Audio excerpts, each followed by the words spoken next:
See, there are a lot of them. I think most of the cricketers have some rituals.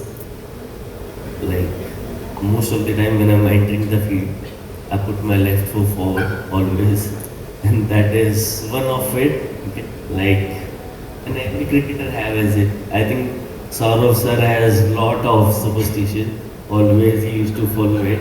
Like, trying not to follow that many, but just taking one or two out of it. Fair, fair. And one thing with respect. If I have to invite three people, surely it shouldn't be cricketers, man.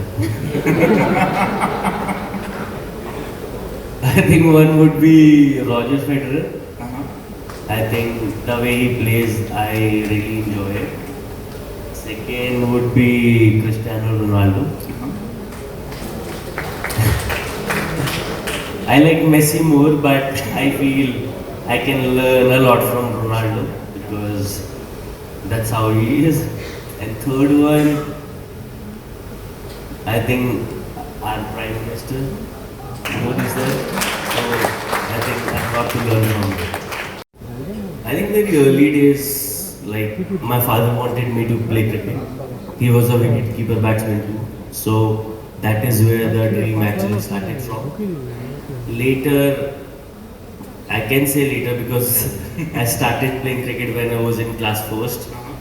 So I started very early, but in fifth class, I don't know what happened to me.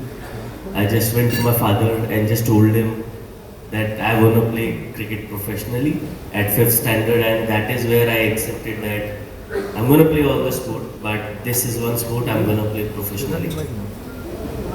One childhood memory would be like, I was from a small town, Roorkee.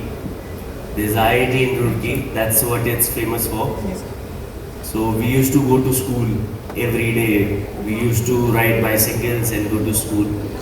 So every day I used to come back home. I used to go to cycle shop because my father wanted me to ride a bicycle, and if I'm riding a bicycle, I used to do it zigzag all the time. I know it might be a bad example, but that's how I used to be as a kid. I just wanted to enjoy each and every day, playing cricket, being out there. And my father told me not just to play cricket. Obviously, he wanted me to play cricket like professionally, but he said if you're gonna play outdoor sport more often, it's gonna help you grow as an individual. And that's what I did always as a kid, enjoying the sport. Extra time.